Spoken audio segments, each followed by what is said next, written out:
हे आपका स्वागत है। मैं विवेक बिंद्रा, मोटिवेशनल स्पीकर। आज एक ऐसे इंसान की बात करूंगा, हो सकता है आपकी आत्मा कांप जाए। एक बात कहूं, वीडियो पूरा देखिएगा अगर हिम्मत है आप में तो, और कोशिश करिएगा कि अंत में रोए भी ना आप। इनका नाम है छत्रपति संभाजी महाराज।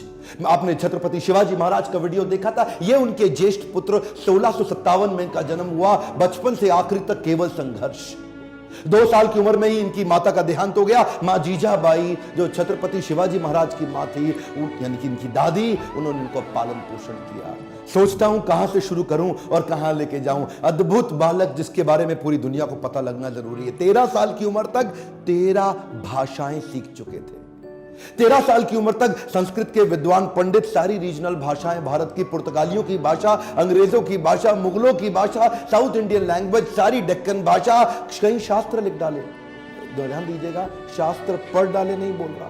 13 साल की उम्र तक 13 भाषा और कई शास्त्र, बुद्ध भूषण और नखशिखा जैसे वो शास्त्र, और कई शास्त्र जहां पे इन्होंने अपने रायगढ़ के किलों की बात करी, गणपति का बहुत सुंदर गुणगान किया। हॉर्स राइडिंग, आर्मरी, तीरंदाजी और बॉडी बिल्डिंग, इन सब में तो इतने पावरफुल थे। एक्चुअली ना, अगर आप ध्यान से देखो तो ये एक रेयर कॉम्बिनेशन है, शस्त्र और शास्त्र दोनों के। जो बच्चा या जो व्यक्ति शास्त्र पढ़ने में बड़ा एक्सपर्ट हो जाता है ना, फिर उससे शस्त्र उठता नहीं, और जो शस्त्र उठा लेता है वो शास्त्र पढ़ने में निपुण नहीं होता। अद्भुत बाल साहित्यकार, जो साहित्य पढ़ता भी था और साहित्य लिखता भी था। हुआ क्या, बुद्धि और बल दोनों बढ़ गया। 60 किलो की तलवार लेके 16 साल की उम्र में पहला युद्ध रामनगर का जीता। छोटा बच्चा होता है ना, उसका मन होता है कि पिता के साथ समय बिताए, पर पिता उस समय मुगलों से लोहा लेने में व्यस्त हो चुके थे। लेकिन एक बार छत्रपति शिवाजी महाराज ने, अभी ये 9 साल के थे संभाजी महाराज, इनको क्या बोले, मेरे साथ चलो, आगरा जा रहा हूं मैं, वहां के मुगल शासक औरंगजेब से मिलने। और घोड़े में बिठा के 1250 किलोमीटर, ध्यान दीजिएगा, घोड़े में 1250 किलोमीटर 9 साल का बच्चा पिता के साथ पीछे बैठ करके पहुंच गया आगरा। आगरा में क्या हुआ ये देख के हैरान हो गया, छोटा सा बच्चा। वहां मुगल सल्तनत के राजा उस समय जापाना क्या किया, इनकी पहले तो बेइज्जती करी, उसके बाद इनको कारागृह में बंदी बना लिया। ये बच्चा घबराता नहीं था, ये करेज इतना था कि वहीं बैठ के सोचने लगा, कैसे निकलूं, कैसे पिता को निकालूं, कैसे निकलूं। पहले तो पिता को बाहर निकाला, कुछ दिनों के बाद खुद भी वहां से गायब हो गया, रायगढ़ पहुंच गया। 10 साल की उम्र में इसको महाराज ऑफ आमेर के पास भेज दिया गया कि कैसे पॉलिटिकल अलायंसेस को और समझ सकें। यही 2 इंसिडेंट इसके लिए बहुत हो गए थे कि कैसे ये समझे, और उसके बाद तैयारी करने लगा। हर सफल शासक के पास कोई ना कोई बुद्धिमान सलाहकार जरूर रहता है। चंद्रगुप्त मौर्य के पास चाणक्य पंडित थे, जिन्होंने धनानंद के सारे साम्राज्य को उखाड़ा था। ठीक इसी प्रकार इन्होंने उज्जैन के कवि को, कवि कलश, उनको अपना सलाहकार, एडवाइजर, फ्रेंड, फिलोसोफर, गाइड बनाया, जो अपनी कविताओं के माध्यम से इनकी विचारधारा को तैयार किया करते थे। इनकी सोचने की क्षमता, इनके बैरियर्स को खत्म करते थे। वो उनके ऐसे महान इंटेलिजेंट एडवाइजर थे जो हमेशा इनके, कवि कलश को हमेशा अपने साथ रखते थे। पिता अभी युद्ध लड़ने में बिजी थे, इन्होंने 19 साल की उम्र से पिता के पीछे से अपने रायगढ़ के किले को संभालना शुरू कर दिया। 23 साल की उम्र में 1681 में पिता छत्रपति शिवाजी महाराज, वीर मराठा, उनका देहांत हुआ। इन्होंने 1 मिनट समय नहीं देर गवाया, तुरंत तैयारी करी। तुरंत क्या तैयारी करी, औरंगाबाद में औरंगजेब का सबसे बड़ा किला, और ये सोचने लगे कि हमारे पास आज धन की तो कमी है, और अगर इसके किले को पहली बार में मैं उखाड़ दूं, इनका धन घटेगा, मेरा बढ़ेगा, डबल बेनिफिट। औरंगाबाद की इस बड़ी लूट और बड़ी हार ने औरंगजेब को एकदम हैरान कर दिया। औरंगजेब ने सोचा भी नहीं था कि 23 साल का ही तो बच्चा है ये ऐसा कैसे कर सकता है। और इसने अपने हुसैन अली खान नाम का अपना सबसे बड़ा जनरल, उसको 20,000 हाथी और सैनिकों के साथ, घोड़ों के साथ, पशुओं के साथ भेजा कि इसको खत्म कर। हुसैन अली खान बोला कि 2 दिन में खत्म कराऊंगा, 2 दिन में खत्म। वहां पे मराठा इतने तेज, और इसका जो करेज था ना, इनकी लीडरशिप बड़ी पावरफुल थी। मराठा इकट्ठे हो गए, और हुसैन अली खान को 1 साल लगा, कुछ नहीं कर पाए, कई बार उसको मारा। इसने इसको वापस बुलाया और 1680, 81, 82 कई दफा अटैक कराया। अच्छा, एक भी लड़ाई नहीं। एक बात बताएं आपको, पूरे इतिहास के अंदर शायद छत्रपति संभाजी महाराज ही अकेला ऐसा योद्धा रहा होगा हमारे देश से जिसने 9 साल के अंदर 120 लड़ाइयां लड़ी लेकिन एक भी नहीं हारा। औरंगजेब सोचा पूरा नॉर्थ तो मैं जीत ही चुका हूं, अब तो केवल डेक्कन बाकी रह गया है। डेक्कन समझते ना, जो उस समय का जो दक्षिण था, अहमदनगर से नीचे लेके जो आज का केरला, कर्नाटका, तमिलनाडु, आंध्रा, हैदराबाद, जितना भी आज पूरा देखते हैं महाराष्ट्र मिला के, वो सोचा कि बस ये डेक्कन जीतना बाकी रह गया है। तो वो महाराष्ट्र की तरफ जब बढ़ने लगा तो वहीं औरंगजेब ने एक ट्रीटी साइन करने की कोशिश करी, एक कॉन्ट्रैक्ट साइन करने की कोशिश किया पुर्तगालियों के साथ गोवा में, ताकि समुद्री रास्ते से उनको एक और सपोर्ट मिले, उनके आमदन एमिनेशन मिडिल ईस्ट से आ सके। औरंगजेब बहुत तेज था, बोला सोचा नॉर्थ से भी सपोर्ट लूंगा, पोर्चुगीज लोगों को साथ रखूंगा, साउथ से और निकालूंगा, तीनों चारों दिशाओं से खदेड़ के खत्म कर दूंगा, ये तो छोटा सा बच्चा है। इन्होंने जैसे ही पता चला संभाजी महाराज को, सबसे पहले ये गोवा में घुस गए। गोवा में जाकर के इन्होंने पोर्चुगीज को तो उखाड़ उखाड़ के बहुत फेंक फेंक के मारा और ये वापस आए। उसके बाद फिर लड़ने की तैयारी करी। मेरे हिसाब से छत्रपति संभाजी महाराज की सबसे बड़ी अचीवमेंट्स में एक अचीवमेंट तो यह रही कि इन्होंने 9 साल तक औरंगजेब को मराठाओं के बीच में घुमाता रहा। औरंगजेब एक्चुअली नॉर्थ छोड़ के यहां आ गया और मराठाओं के बीच में इतना घुमाया, 8 लाख की सेना, इनकी 20,000 की सेना, इन्होंने मराठाओं को इधर से मार उधर से मार, इतनी लड़ाइयां लड़ी, एक बार भी औरंगजेब जीत नहीं पाया। अच्छा हुआ ये क्योंकि इनको यहां बिजी रखा ना, जरा ध्यान दीजिएगा, तो उधर नॉर्थ में डेक्कन में बिजी रख करके उधर नॉर्थ में पंजाब के अंदर, बुंदेलखंड के अंदर, राजस्थान के अंदर स्वदेशी सल्तनतें वापस तैयार होने लगी। उधर 9 साल का गैप मिल गया ना, तो 9 साल के अंदर स्वदेशी ताकतें फिर खड़े होने लगी।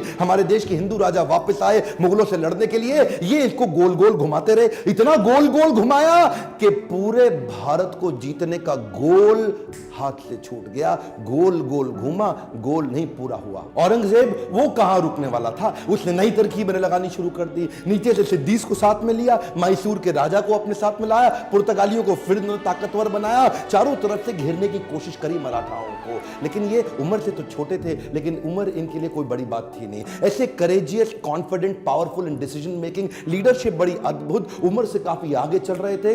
इनोवेशंस बिल्ड करने शुरू कर दिए। क्योंकि धन पैसा कम था तो उन्होंने क्या किया, अपने इलाके के सारे मोचियों को और दर्जियों को इकट्ठा किया। उनको बोला आओ पेड़ से ना रबड़ का कपड़ा बनाओ निकाल करके, और लकड़ी की छालों को निकाल के तीर बनाओ, रबड़ के कपड़े को उसके आगे लपेट दो, एक तरफ तेल लगाओ दूसरी तरफ बारूद लगाओ। रबड़ का कपड़ा जल्दी जलता नहीं है और तेल जला करके तीर को छोड़ दो, जैसे ही जाके निशाने पर टकराएगा उसका जो गन पाउडर है, बारूद, वो विस्फोट करेगा, भयंकर तबाही मचाएगा। नए नए इनोवेशंस लेके आए। मैं बोल रहा हूं ना, बुद्धि से बहुत तेज थे। औरंगजेब को भी तो मानना पड़ेगा ना। हाँ, हारते थे, मार खाते थे, फिर खड़े हो जाते थे लड़ने को, हारते थे, मार खाते थे, फिर खड़े हो जाते थे, और अकेले नहीं लड़ते थे, लोगों को साथ में लेके मराठाओं को घेरने में। ये चिक्कादेव राय नाम का एक राजा था जो इनके साथ पूरी तरह मिल चुका था। इसने क्या किया, छत्रपति संभाजी महाराज ये सबको बोल दिए, एक ने भी अगर औरंगजेब के धर्म परिवर्तन के मिशन में मदद करी, उखाड़ के सारी नस्लें खत्म कर दूंगा, बर्बाद कर दूंगा। मराठा हूं मैं, अपने देश के लिए काम करता हूं। और वो चिक्कादेव राय के बाद पुर्तगालियों को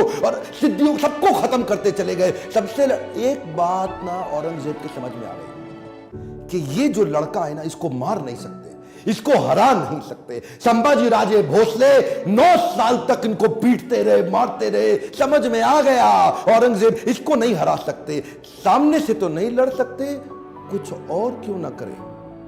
और वहीं इनके जो साले साहब थे ना, जो इनकी पत्नी के भाई, संभाजी राजे भोसले की पत्नी के भाई, वो उनको इन्होंने वेतनदारी देने से मना किया, इसकी खबर लग गई। तो वही 1689 का समय गनोजी शिर्के ने इनको ये एक ना किसी गुप्त मीटिंग के लिए अपने पार्टनर जो उनके कवि कलश, उनके साथ कहीं गए थे संगमेश्वर में। और वहीं गनोजी शिर्के ने इनके एक जनरल को, आर्मी के, औरंगजेब के, उसको बता दिया कि ये गुप्त रास्ते से जाओ, इनको आप खत्म कर दोगे। और वो लेकर के मामूली से 2000 लोगों को लेकर पहुंच गया इनको पकड़ने के लिए। 8 लाख लोग तो हरा नहीं पाए, इनको पता था नहीं हरा सकते, 2000 से हारना पड़ा। क्यों? क्योंकि धोखा दिया गया।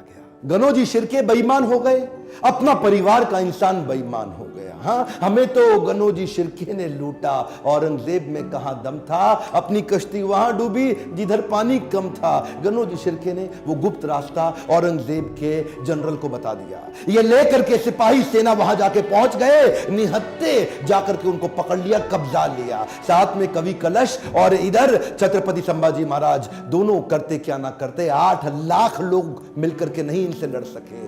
चोरी से इनको जाके पकड़ लिया। औरंगजेब अंदर तक खुन्नस खाया हुआ था संभाजी महाराज से। कवि कलश संभाजी महाराज को लेके ऊंट से उल्टा टांग दिया, उल्टा टांग के पूरे शहर में घुमाया, बहुत मारा पीटा, लोगों को बोला इन पे मूत्र त्यागो, इनको मारो, पत्थर फेंको। उसके बाद बुला के बोला 3 प्रश्न, मराठा किंगडम मेरे हवाले कर दो, ट्रिब्यूटरी प्रिंस बना दूंगा, जो सोना गहना छुपाया चोरी किया है मुझको वापस कर दो, और किसने तुम्हारी मदद करी उसका नाम बताओ, तीसरा अपना धर्म परिवर्तन कर लो। ये 3 काम कर लो, आज ही जीवित बचोगे और मेरे साथ रहोगे, ताकतवर बना दूंगा तुमको। संभाजी महाराज और कवि कलश की आंखों में इतना सा भी डर नहीं था। उसको बोले कि मैं मराठाओं की जमीन तुम्हारे नाम नहीं करूंगा, अपने धर्म का बलिदान नहीं करूंगा, 1000 बार मारो, अगली बार फिर जन्म लूंगा, अपने ही धर्म में लूंगा। रुका नहीं औरंगजेब। इन दोनों ने अन्न जल का त्याग कर दिया और शरीर को लेकर सुन्न हो गए।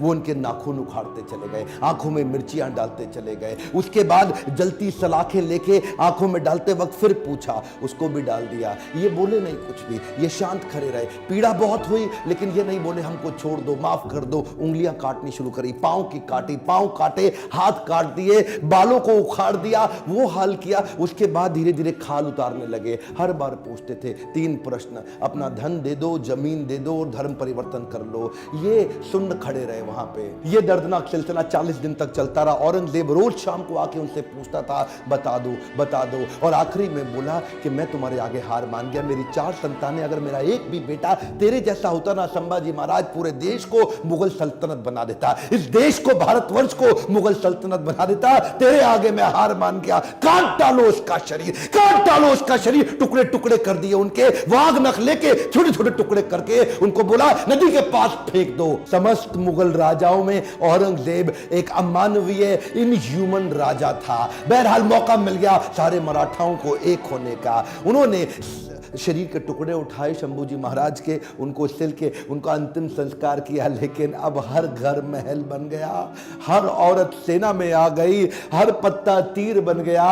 देश धर्म पर मिटने वाला शेर शिवा का छावा था, महापराक्रमी परम प्रतापी एक ही शंभू राजा था। सारी मराठा कम्युनिटी एक हो गई और उसके बाद दोबारा युद्ध छेड़ा गया, खत्म हो गया। दक्कन का सुल्तान बनने का उसका सपना कुछ ही साल के अंदर वहीं दक्कन की भूमि में मारा गया, वहीं खत्म हो गया। औरंगजेब देश को नहीं जीत पाया। गर्व है मुझे कि मैंने जन्म लिया ऐसे देश में जहां वीर मराठा संभाजी महाराज का जन्म हुआ, पर दुख है मुझे कि देश आज ऐसे वीरों को भूलता चला जा रहा है। आज मेरी, आपकी, हर मराठा की और पूरे देश की जिम्मेदारी है कि इनकी कहानी पूरे देश को पता लगनी चाहिए। इस वीडियो को आग की तरह पूरे देश में फैला दो, बंद मत कर देना। इस वीडियो को शेयर किए बिना लाइक करिए। अगर आपको थोड़ा भी अच्छा लगा कमेंट में मेरे को फीडबैक दीजिए, और किसका वीडियो आप देखना चाहते हैं। मेरे साथ जुड़े रहने के लिए चैनल को सब्सक्राइब करके हर बार इस तरह के वीडियो देखने के लिए दिल से आप सब